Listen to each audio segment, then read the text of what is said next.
Okay, so that's a 21, and let's see.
Okay, so sorry, the phone was dying. I had to recharge it. I'll remove the tie rod that's been sitting there forever.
It had a little bit of rusting there.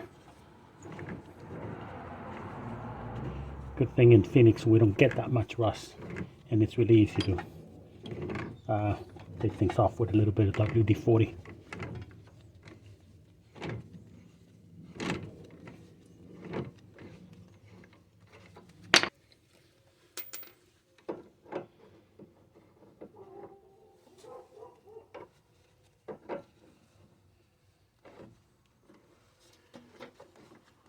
Of course, I'm going to have to take the car for an alignment after this.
before putting this in, I will install the other.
Got a pin.